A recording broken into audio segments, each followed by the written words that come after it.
Welcome, everyone. I'm so pleased to have you here to be able to celebrate with the Positive Communication Network today. My name is Dr. Tom Soha. I'm a professor of communication at Old Dominion University in Norfolk, Virginia, coming to you live from Virginia Beach, sunny, hot Virginia Beach, as it is probably everywhere else in the world right now. We've got a tremendous lineup today. This is a new event that the Positive Communication Network is sponsoring, where we're going to celebrate the best and the brightest and the coolest books you've ever seen. Okay, positive, happy books. And what we're going to do? Why are we partying with books? Why books? Because people said a party with books, that doesn't make any sense. Why are you partying with books? Folks are not reading as much as they used to, right? And we need to get them excited about reading again. So when you think of the expression curl up with something by a pool or by a fireplace, that could be a friend. It could be a drink. That's probably a good thing these days, right? Or it could be a book too. Curl up by the fireplace by a good book with good friends. That's what we're doing with Book Party. Books provide us as readers comprehensive meals instead of idea snacks that the internet delivers, right? To read a book, to curl up with a book, to get us excited about a bigger picture idea. Books provide a space that's necessary for longer thinking. It's kind of appropriate in the summer for us to sit back and relax and think bigger kinds of thoughts, right? Books also acquaint us with the world's thought leaders. The leaders of the world, the thinkers of the world, all provide us with insights and ideas that come from books.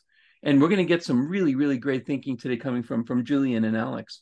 Books provide us with a space for imagination and creativity in a longer space than would be in a journal article or in an internet snack or a blog or that sort of thing. Books they spur innovation. New ideas start somewhere, and oftentimes they come from a new book. And then here's the important thing: reading books is actually good for you.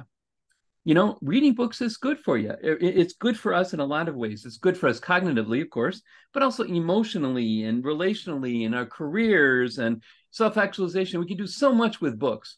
So the Positive Communication Network decided to go all in and celebrate with Book Party. That's where we are today. So I'm not going to delay this any longer. Today we celebrate a brand new book, Positive Communication for Leaders, that was written by Julien Mirivel, who's at the University of Arkansas in Little Rock, and Alex Lyon, who's at SUNY Brockport. Both of them are absolutely book stars, right? And what they're going to do in the lineup for today, typically we're going to organize these things similarly.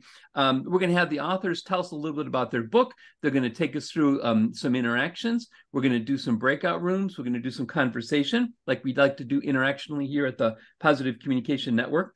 And then we'll turn it over for conversation with the authors, with Amy. And then more conversation with Maggie, some interaction with the audience, asking questions. And then at the end, we'll have a real special tribute to them.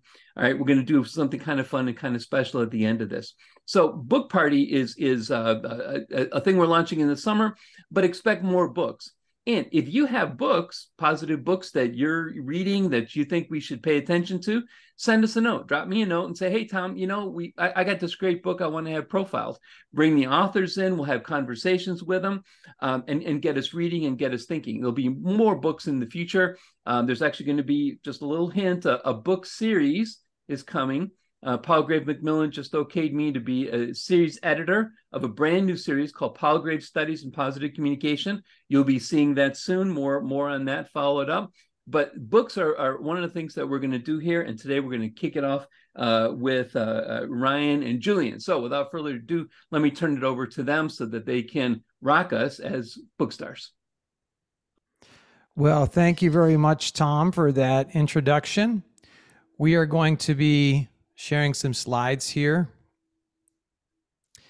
as we kick it off. I am Alex Lyon, and in a minute, Julien Mirivel, my good friend and co-author, is going to be speaking as well. So welcome, everybody, to our book launch. Thank you so much for celebrating this with us. I'd like to start with a quotation from the book. What ultimately matters in leadership is not what you think or how you feel, it's what you do. So beyond your leadership philosophy, beyond your best intentions, what ends up mattering to your followers, to your employees, is how you actually show up, how you behave, how you treat them. And that really goes to the heart of what our book is about. Let's give a quick preview of what we're going to do for the next 20 minutes or so. First, Julian's going to give you an overview of the model that is the backbone through our book. Then we're going to talk about one specific communication behavior from the book to give you a bit of a mini training, a taste for it. And then we'll put you in breakout rooms so that you can actually try it and experience it. And then we'll do the rest of what Tom mentioned, like have some Q&A and discussion. And we're going to give away some books and do some other things. So Julian, why don't you give us an overview of the model? Well, listen, it's so good to see everybody here. I know we have many friends and colleagues supporting our book launch, so I'm really excited that you're with us. We really wanted to make this practical for you, so we're going to make this an interactive engagement, and you'll see in just a little bit, we're going to put you in breakout rooms, so get ready to interact with other people coming from all around the world. As you may know, there's been a big movement in the field of communication leading us to explore the nature of positive communication.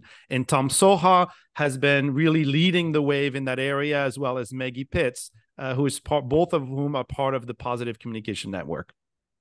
So I kind of joined this movement, and in 2014, I developed a model of positive communication to highlight what really I saw as key behaviors and principles that could help people and inspire people to practice better communication. And so what Alex and I did is we took this model, use it as the backbone of the book, and really explore how you can practice positive communication as a leader, as a supervisor, as a manager, in very concrete ways to create what we see as an extraordinary workplace, a place where people can feel valued and engaged and so forth. So the model features 6 critical behaviors. If you read it with me, you'll notice that at the opening of the model, we talk about the importance of greetings. We believe that when we greet, we're able to create human connection, that the opening moments of interaction are really critical for leaders and employees. The second piece of the model is really about the power of questions. So in the model, we argued that when we ask open-ended questions, which we're going to practice today, leaders put themselves in positions of discovery, a really critical element for improving interaction. The third element or principle of the model is that when you compliment, you have the ability to affect people, both who people are in the moment, in the present moment, but also more importantly, who they become long-term. The fourth behavior is about the power of disclosure. So we argued that if leaders can disclose, authentically, genuinely find opportunities to both reveal themselves with courage and authenticity, that they're putting themselves in a position to deepen the relationships that exist between them and the people they work with. The fifth behavior focuses on the behavior of encouraging. In the model, we propose that when we encourage, we have the ability to use communication as a gift, that communication is just as tangible as a way of giving as giving money or giving an object. But what we can do through communication is not only give support, but transform any ordinary moment into an extraordinary one. And in the book, we show how in our own experience, Alex and I have been really deeply impacted by leaders in our own lives, and we hope that you have too. And then finally, the sixth behavior is about the power of listening, and we argue that when you listen deeply, and we show you how, you can transcend the perceived differences that exist between you and other people. So here are 6 simple, concrete behaviors that can put you in a position of leadership. And for us, leadership means influencing people and inspiring others. And we believe that through positive communication, you can accomplish those goals. So what we do in the book is we take these behaviors, we show you how to do it interpersonally, one-on-one. We show you how to do it at a group level with multiple people. And then we show you how to implement those strategies at an institutional level and an organizational level. So Alex, I'm going to take it back to you, and so you can take us to the next place. Thank you, Julien. Today, we're going to be very focused on asking questions to discover the unknown. And we're really going to take an interpersonal focus because we want you to get some hands-on work doing this. And part of discovering the unknown is asking people questions. And you'd be surprised, maybe you wouldn't be surprised, how few people even realize that they're supposed to ask questions in conversations. And this is especially true for leaders. There are lots of benefits to asking more questions. For example, people who ask more questions and listen are more likely to be perceived as leaders. All you have to do is ask a few more questions and people will begin to see you as a leader. Asking meaningful questions for input increases the effectiveness and creates more encouraging relationships on your team. Asking questions motivates followers. And here's an interesting statistic that we unpack in the book a little bit more. Only 6% of all communication acts are questions, even though 60% of what is then talked about and said is in a response to those questions. So you can lead discussions just by asking more questions. And the heart of this message is that questions set in motion a sequence of events that can alter not only the nature of our immediate interactions, but more importantly, shape the course of our lives. Julian's going to show us how to ask better questions now, and we're going to begin to practice this in a few moments in your breakouts. So what we wanted to do here is take this little idea of really using the power of questions and apply it in a very real way to our experience. Because what we want to show you is that if you can change the kinds of questions that you ask, it's inherently, structurally going to change what the next response in the interaction is all about. And in the field of communication, we make a very simple distinction, but it's a fundamental one to try to master. And that distinction is this. We tend to ask two general types of questions. There's, of course, a continuum. On the one hand, we have what we call closed-ended questions. And those questions are designed to narrow and control what happens in the next turn of talk. If I ask you, do you like the color blue or the color yellow? Probably you're going to answer with yellow, okay, or blue. But the response is going to be shaped by what I just asked. If, on the other hand, I ask, what have you been up to this weekend? Then that's going to open up a whole new space about what you're able to share with me. And that we call an open-ended question. So what we're going to play with today is this idea of how can we flip the questions that we have? Because if we can take control over what we say and ask, it's going to shape what comes up next. Let me give you some examples. So when I was served as dean of a college for about 3 years and really enjoyed it. And it was common for me to come in the morning on a Monday and after a long weekend, and I would walk through the office and I would just literally say, did you guys have a good weekend? And then I would hear, yes, no, maybe, but I didn't care. I had work to do. I was zooming into my office to get to the task, what I thought was important. Well, that's a closed-ended question and it narrows the encounter. But what if sometimes I can flip that question, go to an employee and say, what did you do this weekend? Tell me about what you've been up to or what's going on with you. You'll notice that right away I'm opening up the floor and something different is going to happen in the interaction. Or here's another example. When people do annual evaluations of employee, it's very tempting to start asking questions like this. Did you have a good year? Yes? No? Okay, great. Well, I've got feedback for you. These are the things that I want you to improve. But the best organizations don't work this way. I did a study here in Little Rock with a great company who decided to revamp their culture, and they were very, very good at it. And I met with a VP of Human Resources asking him, what have you done to change this culture? And he said, we changed the way we do annual evaluations. Look at the kinds of questions they were asking. Instead of saying, did you have a good year? They would say, what can we do to help you reach your potential this year? How can we build on your strength in this upcoming year? What professional development opportunities do you need to succeed? What are some basic needs that you have to be happy working for us? And they really made a list of 10 to 15 questions, and they would use the annual evaluation as an opportunity to discover their employee. Finally, another example is I've been lucky here to do some research with Heifer International, an international nonprofit organization dedicated to ending poverty around the world. You may have heard of them. It's very tempting when you go into a community with people who are marginalized and who are living in poverty to just simply ask, do you need help? And then provide those resources. But Heifer, I've learned, works in a totally different way. Instead of asking, do you need help? What they do is they go into the community, meet with the people, and they ask questions like these. What are you dreaming about? What are you really hoping for your life? And what would you like to change? And then they intervene and help individuals and families reach those dreams and reach those goals. So what we're going to practice today very quickly is this idea of switching from closed questions to open questions. And I'm going to let Alex describe for you what we're going to do. So if you notice, The questions that are closed-ended can usually be answered in just one or two words. Yes or no type questions, quick fill in the blank. The open-ended questions, which we're asking you to flip to, usually start with words like what, how, or why. And so we're going to practice this in the breakout room. And once we're in the breakout room, we're going to identify some people to give away a book to. So let me tell you how that's going to go. We're going to give away 6 books. And when we assign these breakout rooms, Zoom does it randomly. So we're going to put you in pairs. So that means we're going to give away 6 books. And I can tell you up front, if you're in room, I don't know if the numbers will go this high, but if they go this high, it'll be room 11, 23, and 37. So you might want to keep a mental note. If you're in room 11, 23, or 37, we're going to give away 6 books to the 6 people who are in those breakout rooms. So let me tell you the breakout instructions now.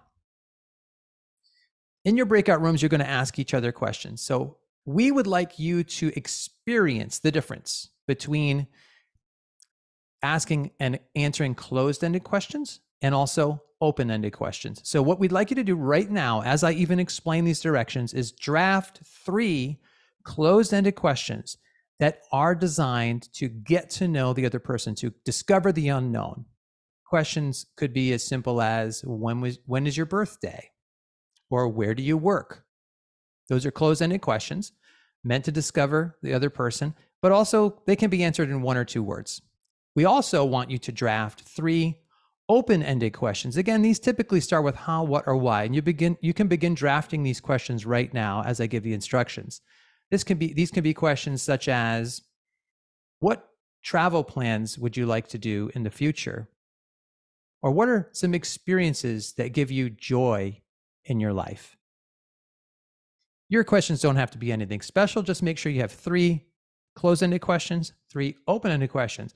And then once you're in the breakout room, you will each ask your 3 closed-ended questions and experience what that's like to ask and answer. And then once you're done with those closed-ended questions, transition and ask your 3 open-ended questions, and then feel what that feels like. And then when we come back from the breakout room, we're going to debrief this and talk about what your experiences felt like. So I'm going to stop my screen sharing so I can begin to, maybe I can assign rooms from here.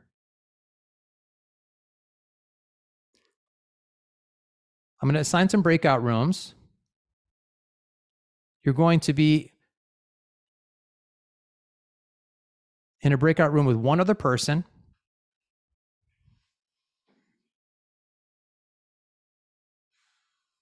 Hold on a moment.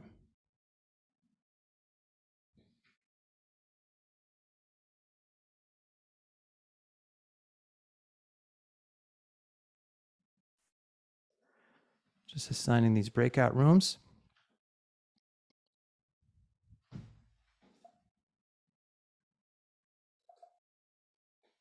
You're going to have 7 minutes in these breakout rooms to work on this.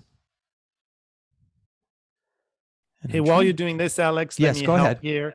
And ask people, as you're writing and developing these questions, remember you're doing 3 closed-ended, 3 open-ended. And when you engage with each other, we're going to first ask you to practice the closed-ended questions together. So if I were interviewing Alex, I would ask my closed-ended questions, and then he would ask his closed-ended questions, and then move on to the open-ended questions. Okay. Just trying to assign these. Hope I did it right. Are we ready to party? Well, maybe. It depends on how many people we have. Oh, boy. I hope this works. It's okay. Somebody could also do it in the major room, Alex. Absolutely. We can hang out and... Okay.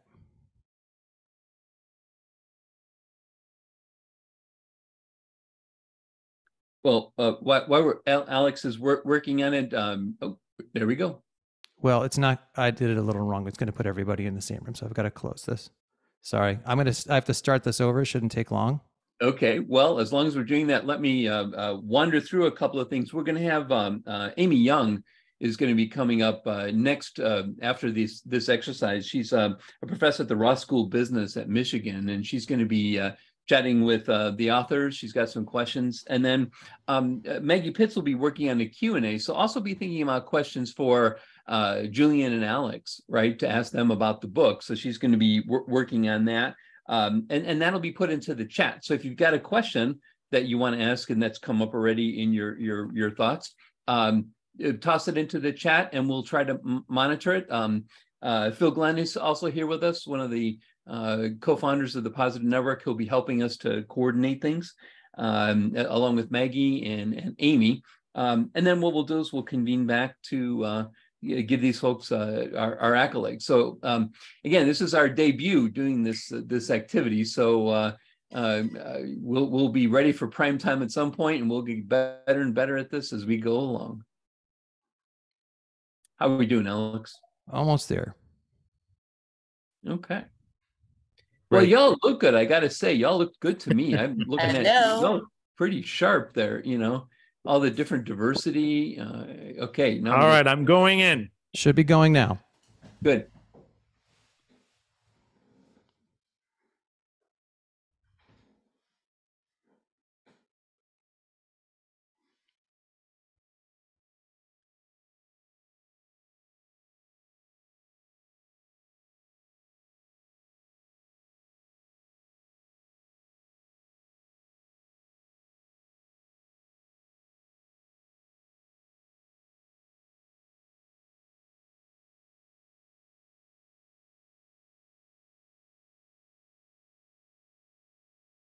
Hey, Alex, I got kicked out.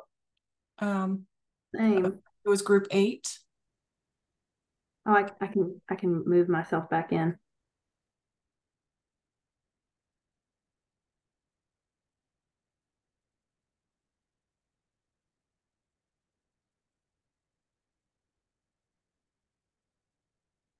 Alex, are you able to put me back into group 8? I can't hear you. Hi, Natalie. It just says, I don't think I can. I'm clicking on your, let me see if I can do it from here.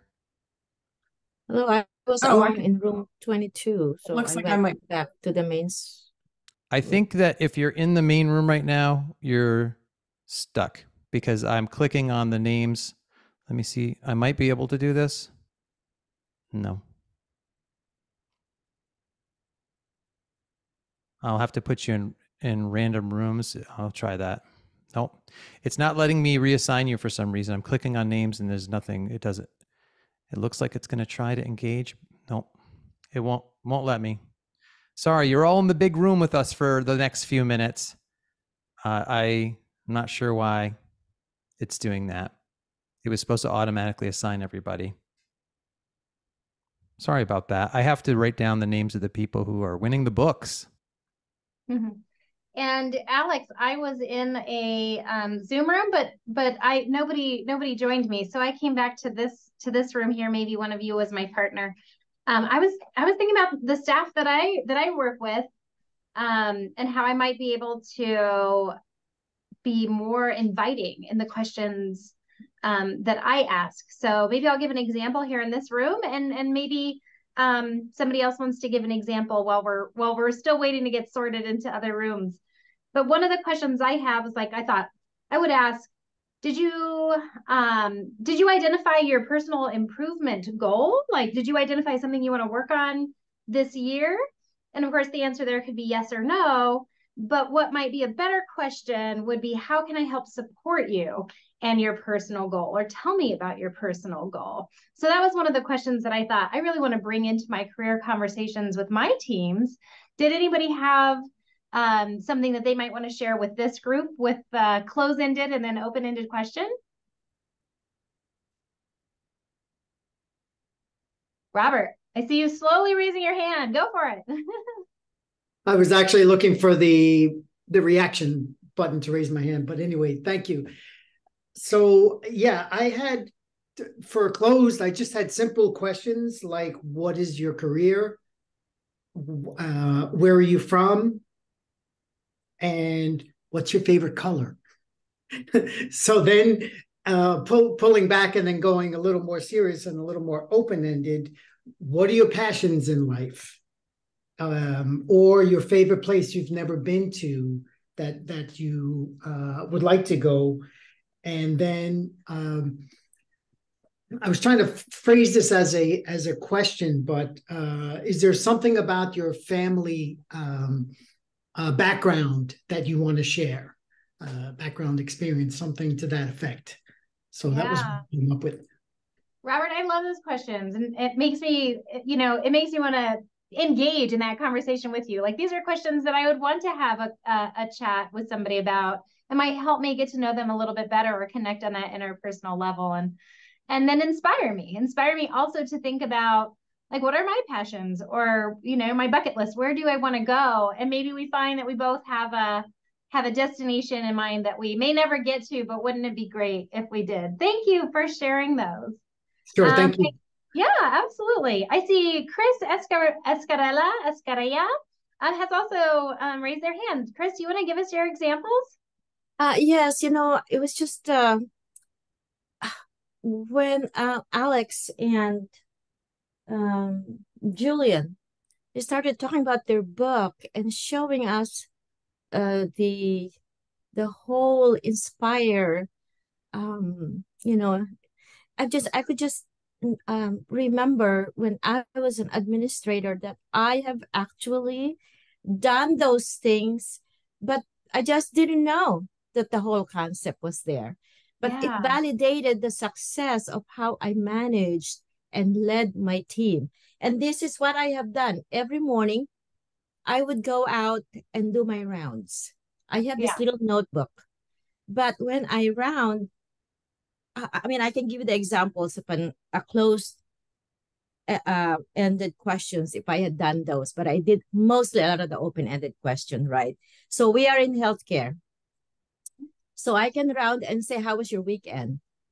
And they'll say, fine, right? They'll answer me with fine. But instead, I would always ask, how did you spend the weekend with your family or with your friends? So it kind of opened them up for that morning to just, let me know how everything went, instead of just an unengaged question. And then I would say, we have a lot of metrics, and I always look at those data before I make my rounds. So every single person, I know their score. So I could just say, this is your score, and then go on with my rounds. But I always show them their score and ask them, how do you think we can improve your score next time? How can I help you get a better metrics for your score? So that kind of engaged them and inspired them to do better next time. And believe me, we became number one with all our metrics. And then such a great example. I would love to have somebody connect with me like that in the workplace every day, and at those moments of connection. I see lots of people are coming back into the room, which means their room must have closed down. So we'll just welcome you back. I'll kick it back over to Alex. I sort of took over in this room because I didn't get a chat partner, so I took on the full room. But Alex, I'll turn it back over to you. And Chris, thank you so much for those examples. They're really inspiring. Thank you. Thank you. Thank you, Maggie. Yes, and thank you, Chris, for sharing that. I'm going to share my screen again so that we can... And thanks to so many people for sharing their videos. It just makes this so much more beautiful all of a sudden. So we appreciate that. Yeah.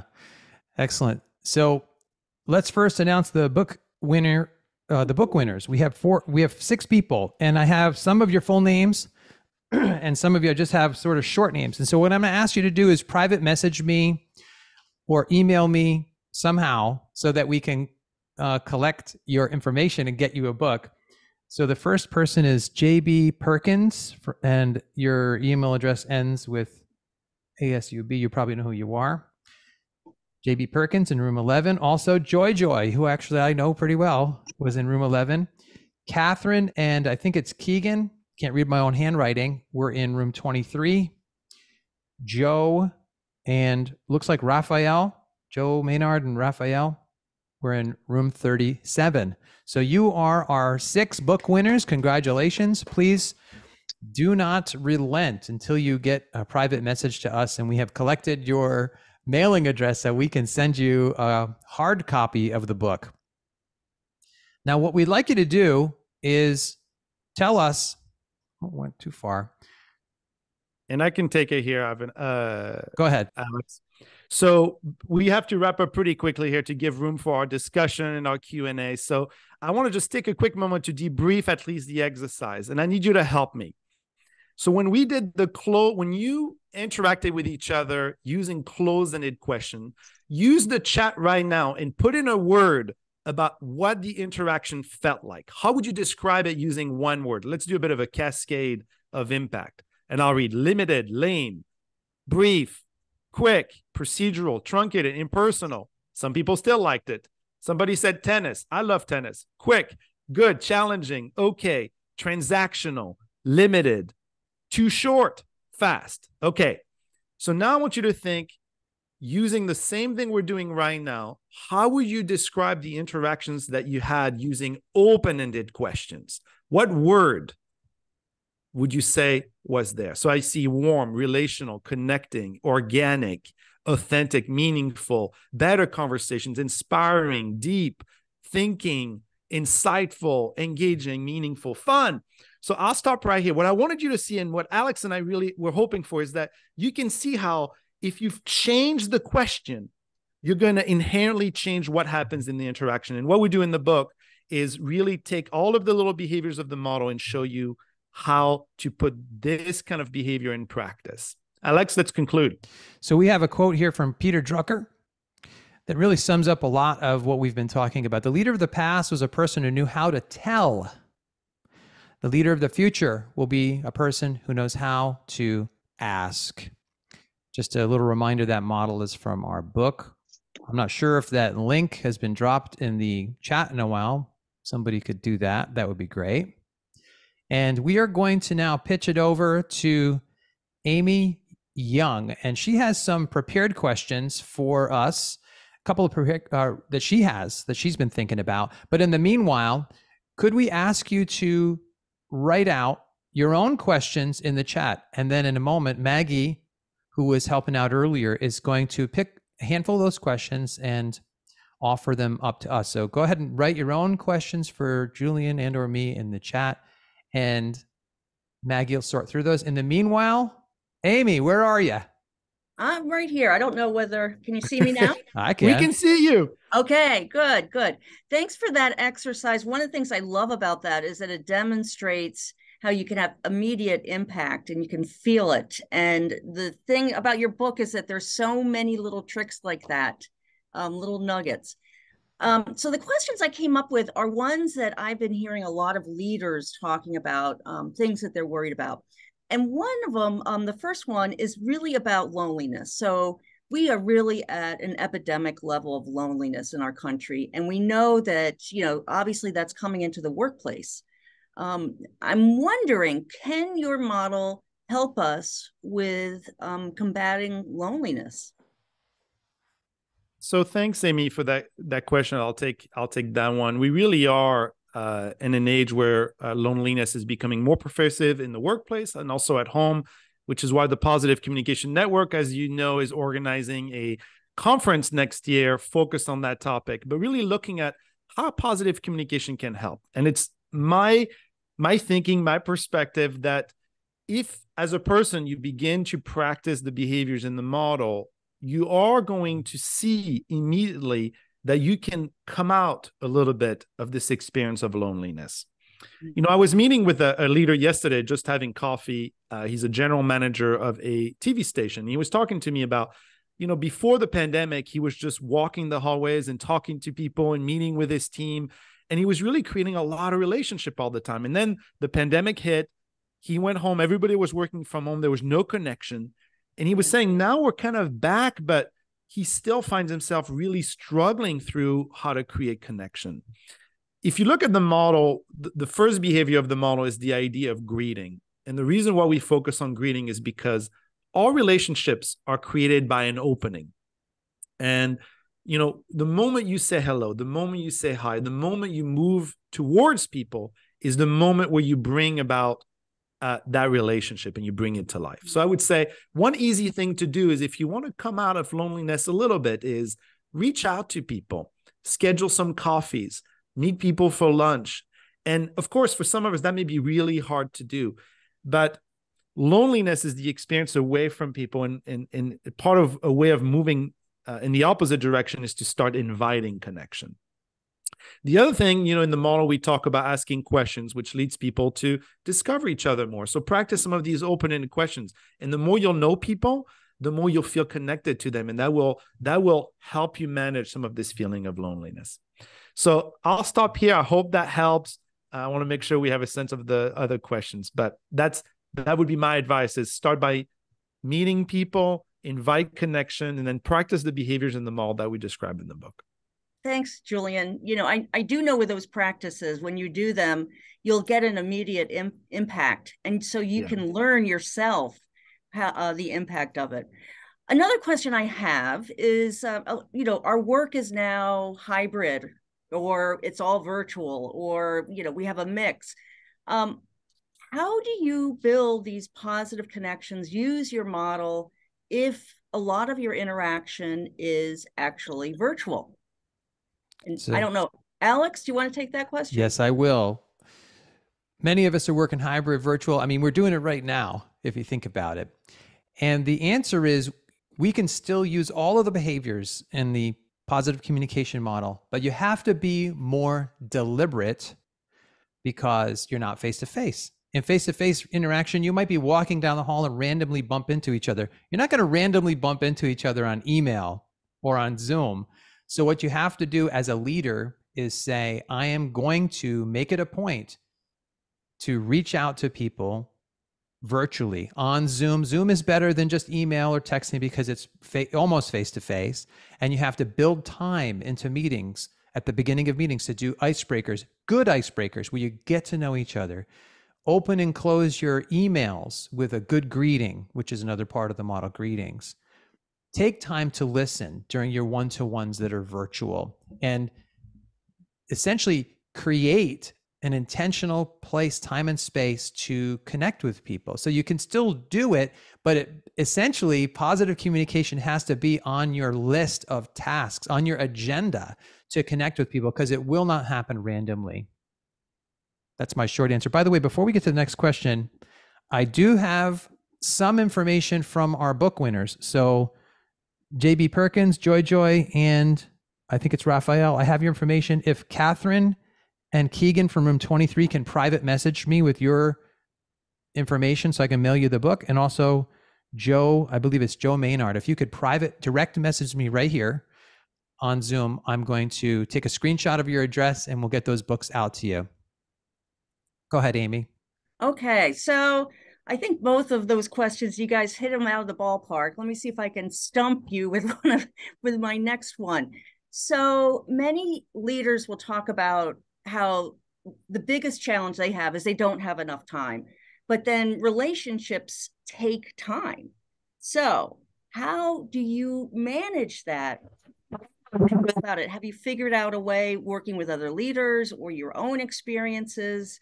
But that just seems like it's a real conundrum. I don't know. Julien, do you want to take that one? It really is hard. I mean, that's something we hear all the time from leaders is, and I was displaying my own struggle when I was a dean. I would come in the morning and my first thought was, I've got to get to the office. I've got things to do. I don't have time to socialize. So I totally understand that kind of feeling. I think Alex and I, we did some interviews with leaders around the US, people who were really inspiring. And we interviewed one of our own boss, somebody we really looked up to. His name is Rob Omer, and he was chair of the department when we first became faculty. And we knew firsthand that this is somebody who really invested in relationship. And at some point in the interaction, Alex was playing devil's advocate, exactly kind of like you're doing here. And Alex said, well, I've got this to do. I've got this to do. How, why am I focusing on this person? And Rob's answer to this was, out of all of the things you've listed, what could be more important than the person in front of you?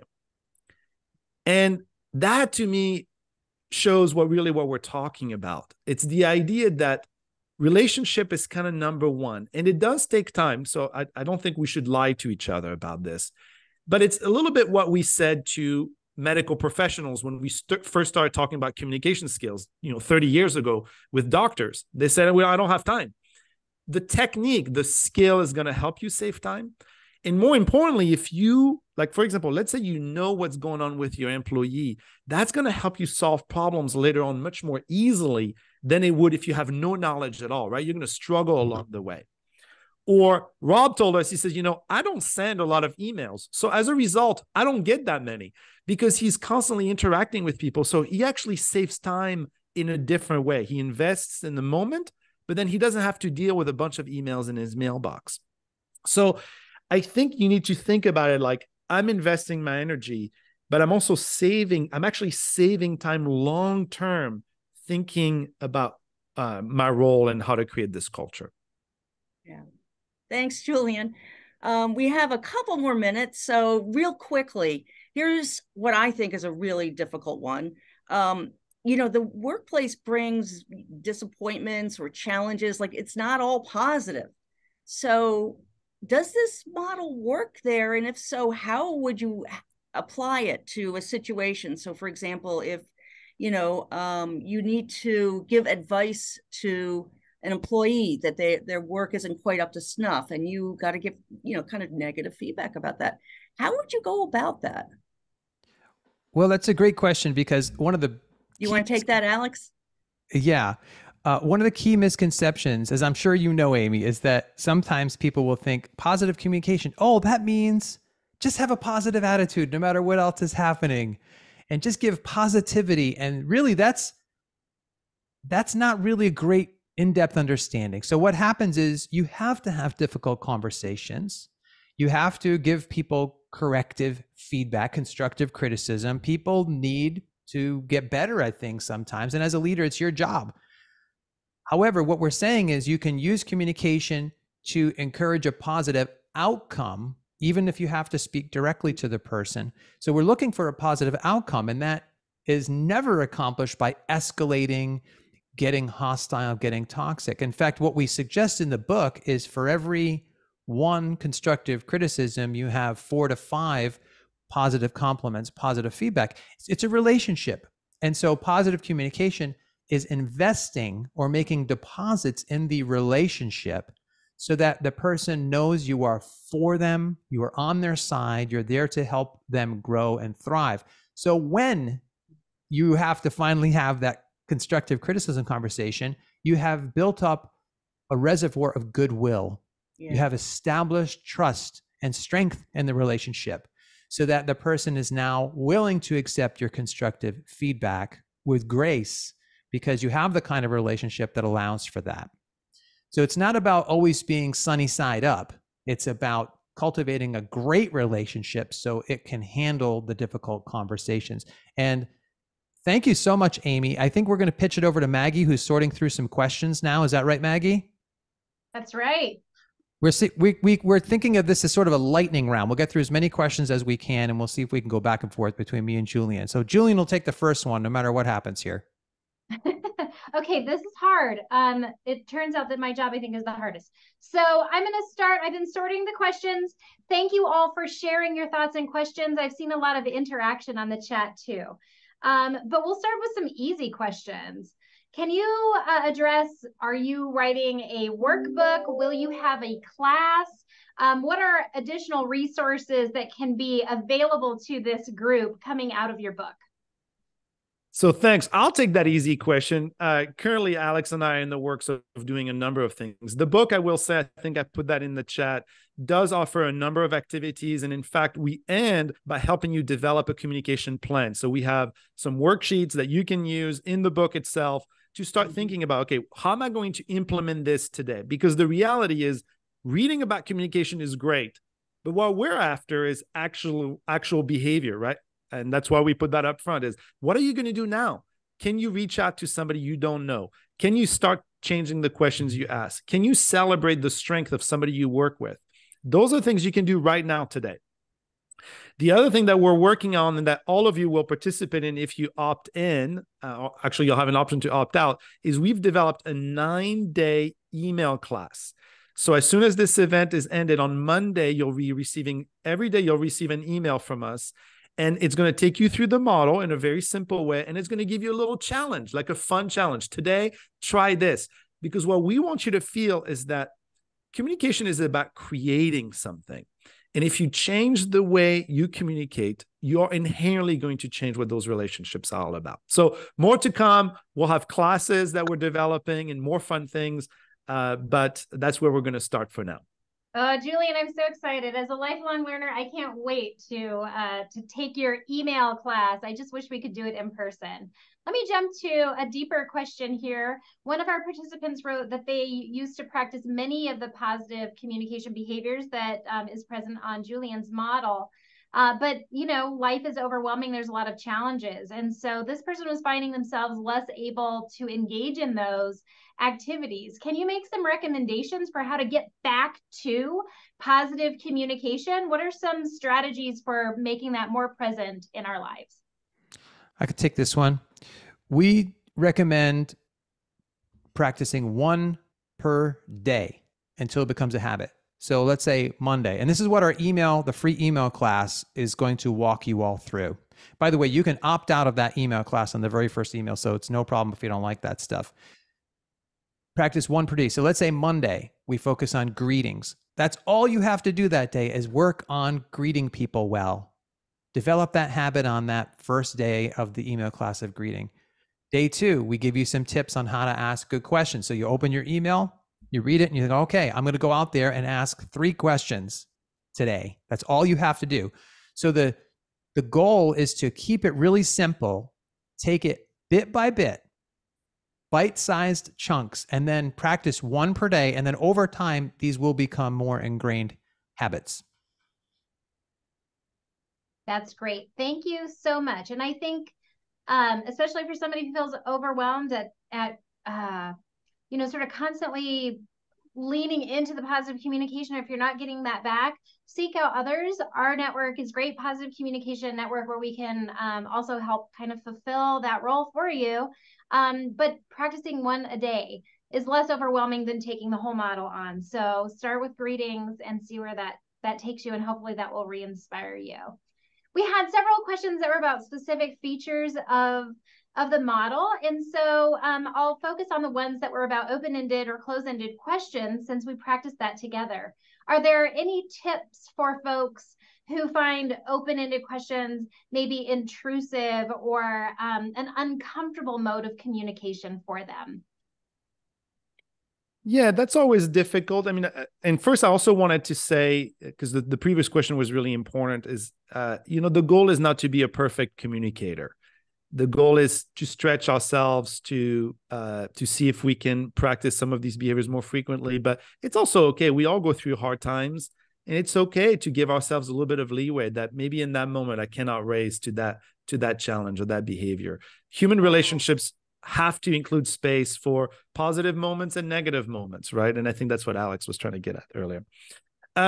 Yes, I think a lot of it depends on what the question is about, right? So the topic of the question is going to trigger whether or not there's a lot of intrusiveness or a feeling of intrusiveness. So I would say that part of, if you don't like to be asked open-ended question, I would ask for you to maybe think about how that question is really an attempt to discover you. It may feel uncomfortable, but from the other person's perspective, it may just be an attempt to connect. And if it is an inappropriate question, then again, you may say, I don't really feel comfortable engaging with you on that topic. And that's okay too. So that's from the receiver end. On the other perspective, I would say, in human relationships, a gradual awakening of connection is probably best rather than going all in right away. So maybe asking people about easy things like, what they're up to, what hobbies make them give them joy, or maybe about their families. People love to talk about their kids, right? I want to do it right now. I have 3 kids. I love them, and I can't wait to tell you about what I'm doing with them. So finding some topics like that at least give you a chance to discover more about them, but maybe keep things at the surface a little bit. And, at the end, that's my perspective, is that what we're really afraid is not distance, it's connection. And that ought to be a really big, important point of reflection for how we think about loneliness, by the way. So I'll end here and see if we can take the next question. Yeah, I think that's a really powerful point, that there's a lot of fear in the connection, that what happens when I get too close to somebody. Some of the questions, and I think this speaks to the diversity of people that we have in this room. I think, oh, somebody's asked about nonverbal and verbal communication. And so there's a couple questions there about how do we support our messages with body language? How do we support our messages, our positive communication message in the written form compared to when we speak to somebody in person? Alex, can you talk a little bit about our modes of communication? Sure. So nonverbal and maybe just written like email. We'll get to that in just one second. By the way, I'm noticing at least some of the people in the chat teach college.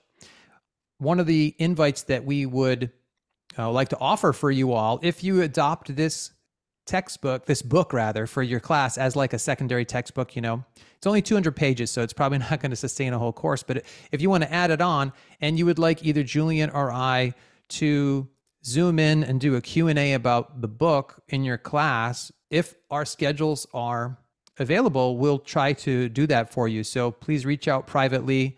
And also on the website, there's a little space to fill out a form, and we'll see if we can schedule that in. That's at positivecommunicationforleaders.com.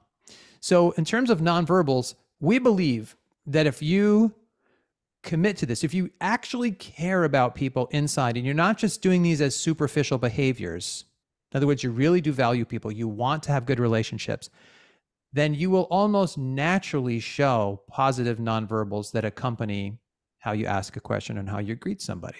So if nonverbal is sometimes a struggle for you, if you get feedback that you don't come across as particularly open, then it may be your nonverbals, and you'll have to check that. Typically, though, you have one or two nonverbals that give off a negative vibe that you may want to look at. It's not the same for everybody.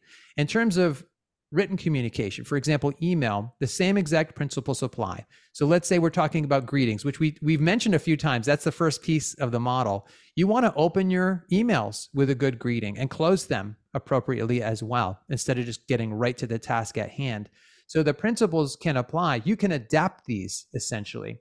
These are not written in stone, kind of, they only work for, face-to-face, only work for what you're saying.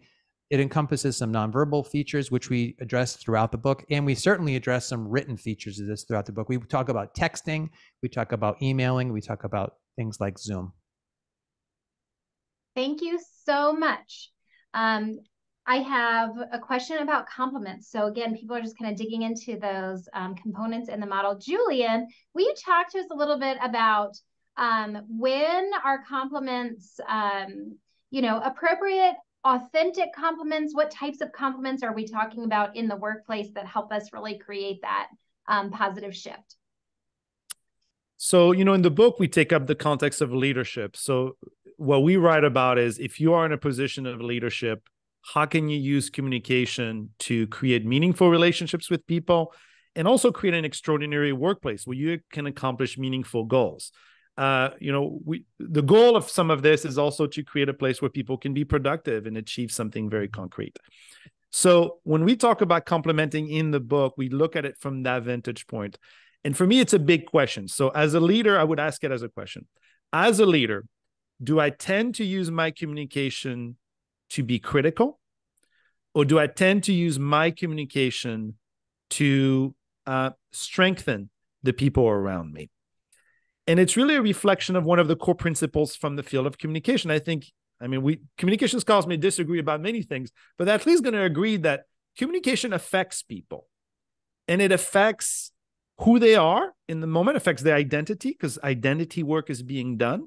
We shape each other, and then it can impact us long-term, right? One compliment can be memorable and impact us for a long time, and a criticism can really impact us and maybe even demotivate us. So in the context of leadership, when we talk about complimenting, we focus mostly in the book showing you how to seize those moments when you see a strength in someone. Sometimes we think it, right? We're like, oh man, this person did a great job, or what a great report this is, or man, my team is awesome. They did all of this week. But then it doesn't go expressed. And the most important lesson, one of the most important lessons in our field is, if you don't express it, it has no impact on relationship. Because as Alex pointed out at the opening of our training, people don't know what you think. They don't know how you feel really. They only have access to what you do. So we hope that you can start developing compliments. In my mind, I would say, try to see if you can focus on people's strength, see the strength they have, and then express those strengths so they know you see it. Yeah, I think that's great. I love the practice of strength spotting.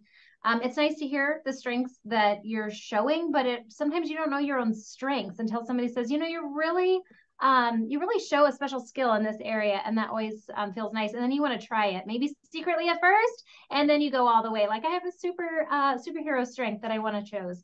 So we're getting near the end of our Zoom time. There's a couple questions that I'm going to try to do some combining. Some reflections in the chat about, wow, this seems like it could be really good for things other than in a university context, or also different relationships, family, interpersonal relationships, other types of business relationships. So I'm wondering if you can talk a little bit about the impact, the potential for the impact of this book on different types of relationships and organizations that we're part of a family organization. But then also, what drove you to write a book on leadership? There's a reflection, like, there's a lot of books on leadership out there. So what motivated you, or what was your passion in writing this book for these audiences right now?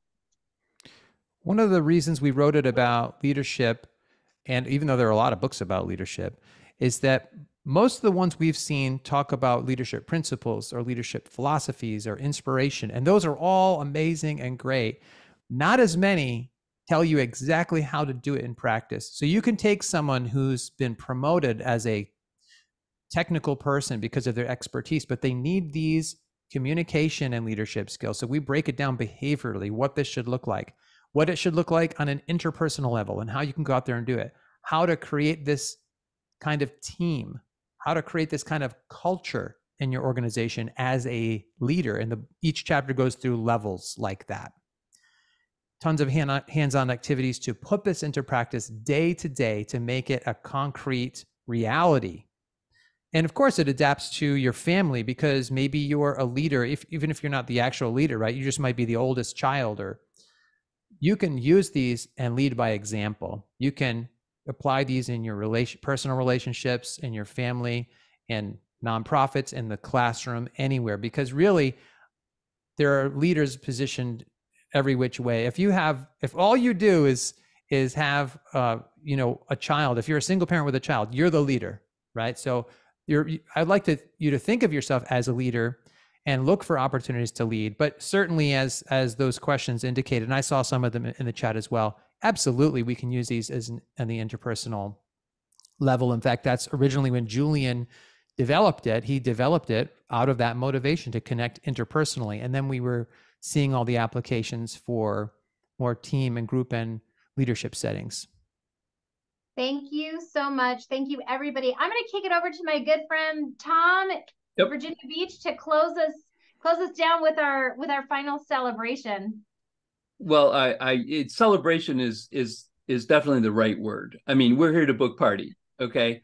And Alex and Lyon, I want to thank you. Awesome. We appreciate your input and your enthusiasm. And I saw somebody in there from Costa Rica, Pura Vida, right? That's very cool. In the Positive Communication Network, what we want to do is circulate the best ideas in longer form or shorter form, and share, right? And what we want to do is thank these authors today. So what we're going to do is a little parting gift. What I want you to do is think of the most positive words you have to give them. And I'm going to go 5, 4, 3, 2, 1, and then type the word in the chat so that they can be bathed in positive communication terms. Okay? So 5, 4, 3, 2, 1, positive. Thank you all so very much for joining us for this hour, and we look forward to meeting you in the future. This has been wonderful. We're going to let these scroll for another few moments as you all type them in. It's been our genuine pleasure. Thank you for everybody who has already purchased the book and is being so supportive about it. if you registered, which you did because you're here, you're going to start to get that email class on Monday roundabout, and you can always instantly opt out of that if that's not your kind of thing. Thank you again for all these positive comments we see. It's really warming our hearts, and it's been a wonderful experience. I want to thank Tom, Amy, and Maggie for helping us co-facilitate this. And then thank you to my good friend, my collaborator, my shake and bake partner, Julien Mirivel. Yes. Awesome, my friend. Yay. And in the fall, look forward to more events. We're going to be working on a fall conference where we're going to focus on connections and dealing with the loneliness pandemic. We're actually working with the Surgeon General's office regarding that. So stay tuned. More on that later, and there'll be more coming from the Positive Communication Network. PositiveCommunication.net is where you can get that information, and we look forward to connecting with you positively in the future. Good people, thank you for coming. Thanks. I'm going to close it all down. Thanks, everybody. Feel free to follow up with Julien and me on LinkedIn. Just reach out to us, and we'll be happy to connect with you. Take care.